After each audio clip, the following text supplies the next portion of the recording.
안녕하세요. 진수 지오 클래스에 오신 것을 환영합니다. 오늘 문제는 2020년 제34회 중등 KMO 1차 15번입니다. 바로 시작합니다.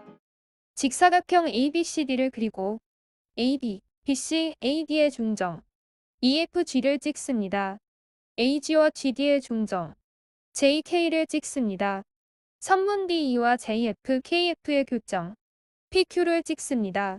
문제의 조건대로 작도가 되었습니다. 중점과 평행사 변형인 직사각형이 나왔을 때는 중점이 있는 선분을 연장하여 평행한 선과 만나도록 보조선을 그리라고 했죠. 선분이 J를 연장하여 직선 BA와 만나는 점을 Y라고 합니다. 선분 GF를 긋고 선분 ED와 만나는 점을 X라고 합니다. 그럼 오늘의 주제인 모래시계가 보입니다. 빨간색 모래시계 잘 보이시죠?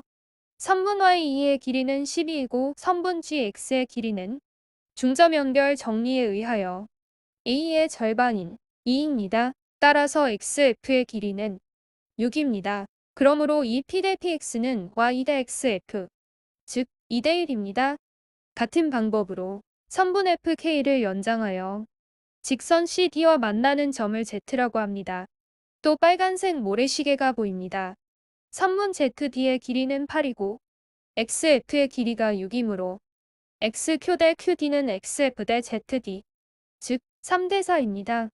이제 선분 EX와 XD의 길이가 같으므로 PX는 EX의 길이의 3분의 1이고 DE의 길이의 6분의 1입니다. XQ의 길이는 XD의 길이의 7분의 3이고 DE의 길이의 14분의 3입니다.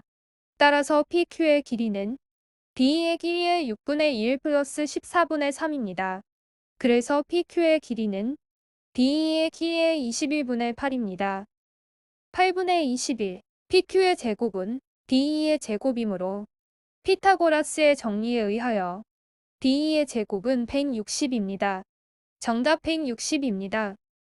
평소에 배운 것, 중점과 평행사 변형 또는 직사각형이 보이면 연장선을 그려서 모래시계를 이용하면 쉽게 풀리는 문제였습니다. 이만 마치겠습니다. 다음 영상에서 봅시다.